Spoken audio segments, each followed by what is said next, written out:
It is more blessed to give than to receive. Maybe to be a blessed giver, we need to also be a very blessed receiver. Think about that. I was just about finished with 4 years, starting close to the fifth year of my second position as a pastor. And in that position, I was one of 5 full-time pastors in a large congregation of about 6,000 members, which at that time made it a mega church. And because this was like 30 plus years ago. And on a Friday afternoon, in June, the new senior pastor, who had been there for a couple of months, asked me to come to his office. And after a moment or two of chit chat, he said that he was going to allow me to choose. And my options were I could resign or be fired. Not the kind of options I was looking for, not the kind of options I had ever had before. And actually, I was devastated. I couldn't ever remember even flunking a test in school, and both of these options screamed at me failure like a huge neon sign all over the place. I was not a happy person. I chose to resign more for me than for anyone else, saved a little bit of my public perception, I guess. And it was sometime after that, not too long after that, that a friend came to me, my best friend at the time, and she handed me a book that she had found in the public library. And she said, I had to read this book. And I looked at the title, and if anybody else had given me the book at that particular point in time, I would have said it was a cruel joke. And even from her, the title seemed more like an oxymoron than anything else. The title, Happiness is a Choice. The author, Barry Neil Kaufman. And this is copyrighted in 1991. And what was happening to me was in 1992. I was very skeptical about the book, but because she was my best friend, I trusted her and started to read it. And on page 5, I noticed in the middle of the page, in kind of a little box and in italics, were the words, the way we choose to see the world creates the world we see. I thought about that. I thought, I've just been told that my services are no longer required and not even wanted at a congregation. That was a fact. That was not a choice on my part. The way I choose to see the world, that wasn't something I created. And so I looked at that and I said, not so much. But I started reading and kept on reading. And the book is actually 6 shortcuts, as the author calls them, to happiness. And I read through some of these, and it really can't be that easy, can it? And then I got to shortcut number 5. It's about being grateful. And I read the following in the first, actually the second paragraph under that shortcut. And I want to quote from the book. And it says, when we are happy, we are truly grateful. The reverse also holds true. When we are grateful, we are truly happy. In fact, oftentimes I call gratitude the sweetest way to embrace happiness. We can cut through all of the misery by turning our attention to being grateful. In spite of all the catastrophes that might occur, we can find in little and big ways bottomless well springs for our thankfulness. Gratitude then becomes the shortest of shortcuts to happiness. End quote. Grateful? I wasn't feeling particularly grateful, to be very, very honest. I mean, what did I have to be grateful for? I'd just been kicked out of a congregation. I felt like I was a failure, like I had failed ministry. And I was on the verge of quitting ministry because, what now? And I didn't know what else to do or where else to go. I was in a denomination where, as a pastor, I was not allowed to just hand out my resume and to congregations and say, "Here I am, hire me." They have a different process for that. And if I had done that, I would have been really out of ministry. So, what was I going to do? I didn't have a clue. And I started thinking, do I have anything to be grateful for? Well, my family was supportive of me. I had a boyfriend at the time we were dating, and he was very supportive. I had enough savings that I knew I was going to be able to pay all my bills for quite a number of months to come. And if I was careful, it could maybe stretch to 6 months or so. And I wasn't going to have to look for a new place to live because or give up my car or anything like that. So, yeah, those were things to be grateful for. And as I started to think about those things, I began to notice other things. Sometimes they were pretty small, a bird, a flower, you know, small things. Like Barry Kaufman says, in little ways. But I noticed as I found the little ways, it added up to more bigger ways too. And as the more I found to be grateful for, the more my anger and pain began to shift to thinking more about the future and some hope and some possibilities. And the kind of depressed state I was in began to lift. My mindset began to change. And over time, not immediately, but it took some time, um, things did change very much for the good. The guy I was dating, well, we got married. And he is also a pastor, and we were in a team ministry for 12 years and are still married even after that. And years later, during the time we were in that team ministry together, I mentored 14 seminary students through the first 2 years of their theological education. Um, After retiring when I was ready, I started a radio show, a weekly live radio show, um, for an hour each week that I hosted for 5.5 years, and now have a new podcast called The Tilted Halo.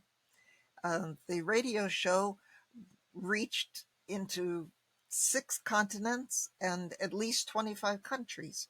And the podcast is beginning to gain some ground as well in countries and uh, in this in this country as well. Um, I have a book that's coming out, hopefully in the very near future. A lot of good things happened, even after something that wasn't so good.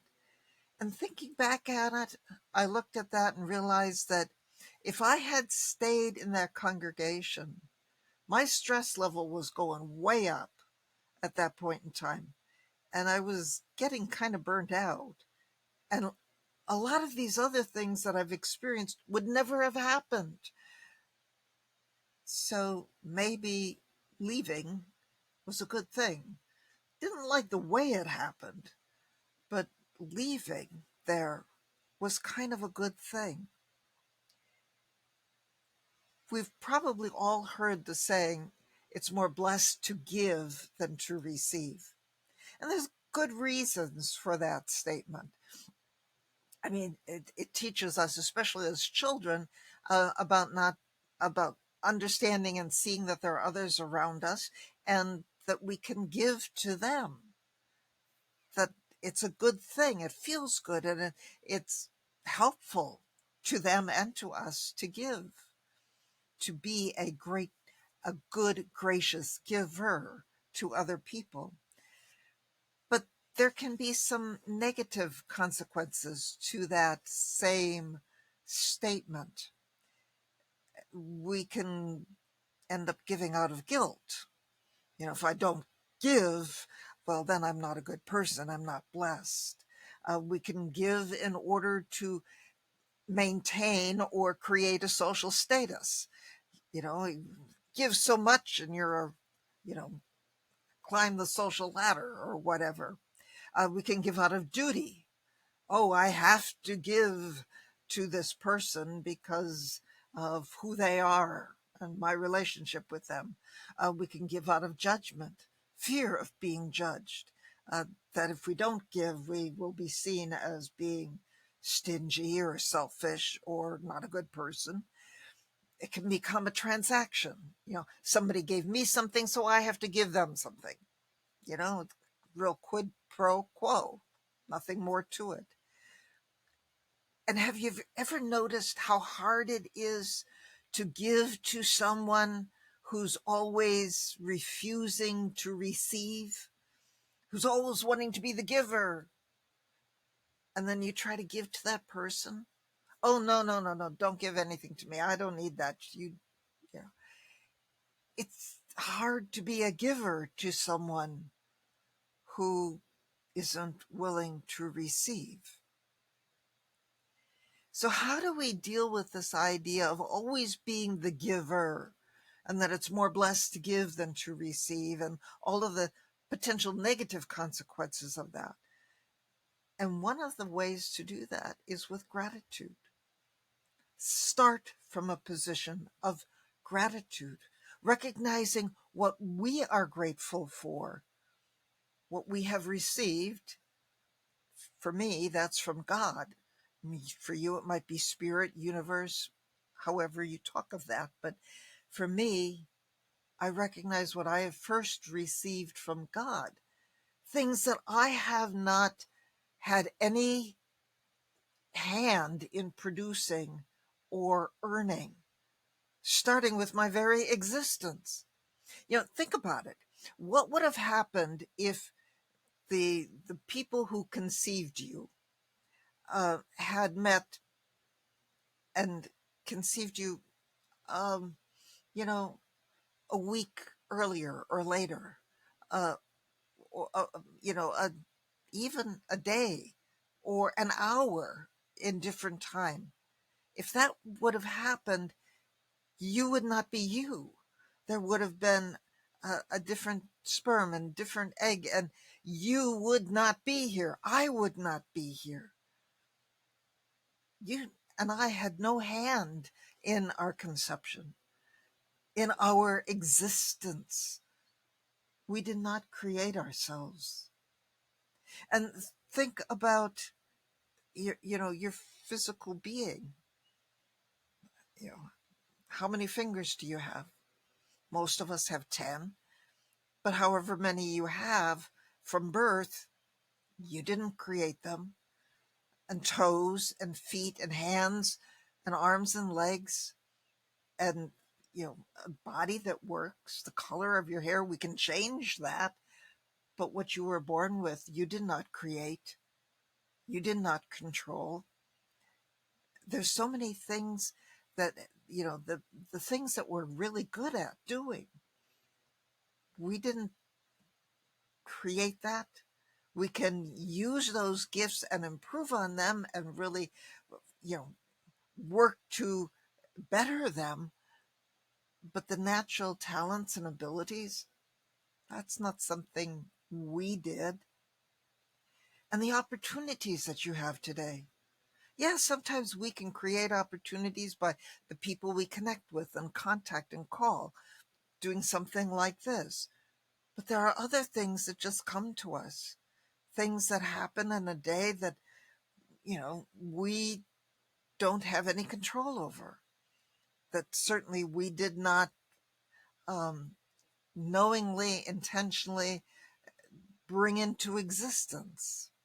Even when we talk about energy and how we draw and attract things, yes, but there's still things that happen that are beyond what we planned, beyond what we wanted. And they can all be good things, even though sometimes they're not the good things that we wanted.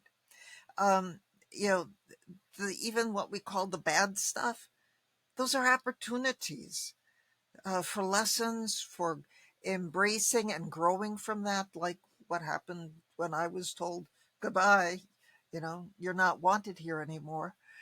It, it was a difficult lesson, but it also opened me to countless opportunities that I would never have had without that. And I was able to embrace them. And receiving all of these things and recognizing them fills us up so that we can give as a natural outflow from what we have already been given, from the blessings that we have received. The blessings we recognize as we have no part in, the blessings we recognize is also what come from other people and give to us. Somebody's love and compassion and caring, a kind word that someone says to us. You know, all of those things are the juices, the fertilizer, the the grace that helps us to give and be blessed givers. And they're the context for our giving and forgiving. Um, forgiving somebody as well as for our giving of someone else. About a year or so ago, I was on a trip in Phoenix, working on my new podcast, in fact. And it was at a time of the year early in like February or March. And so the temperature in Phoenix was very comfortable. And a friend and I took a walk in a park, a city park. And there were many parts to this park that we walked through, and we came to an area where there was some playground equipment for children. There was the swings there, and I love swings, so they were the size that an adult could sit on as well. So spent a little time on the swings, and there was an area for like a sandbox type of place, and a jungle gym, things to climb on for kids, and monkey bars, all kinds of different things for kids to play on. And then we came to a teeter totter, and I looked at that and I thought, I haven't seen or sat on a teeter totter in decades. And my friend said, well, why don't we do that? And so my friend was about a size and a weight where that would work. And so the two of us sat one on each end. This was again an adult sized teeter totter. And it was so much fun to go up and down, and to have someone else help me go up, and for me to be able to help somebody else go up and down. And I when I first looked at the teeter totter, one end was on the ground, and I realized, I can't play on that alone. All of the other things on the playground, the swings, the jungle gym, the sandbox, all of those things, yeah, you can have friends there with you in playing in on those things, but each of those is very much a solo activity. You're playing alone, you're doing something there alone. But it dawned on me a couple of weeks ago that you cannot play on a teeter totter alone. If you try to, you're going to be stuck on the ground, or if you try to pick up one end and jump up and come down, it's going to be a very hard landing if you land, and very could be painful, uh, could hurt yourself in that. You know, to be on a teeter totter, we need somebody else there. And the idea is with giving and receiving, it's like being on a teeter totter. You know, you can't play on a teeter totter alone. Yes, it's blessed to give, but when we give and are empty and don't recognize what we have received, it's like trying to play on a teeter totter alone. We are most blessed givers when we are also blessed receivers and recognize and are grateful for what we have first received from God, Spirit, Universe, and from others around us. So think about the teeter totter. Think about being a blessed giver. Yes, be a great giver, but be a grateful giver, giving out of the gratitude for what you have first received and seeing those gifts that you have. Being grateful has the power to open your world and change you. And it has the power to make you the most blessed of all givers as well. Thank you, and God's peace and God's blessings be with you.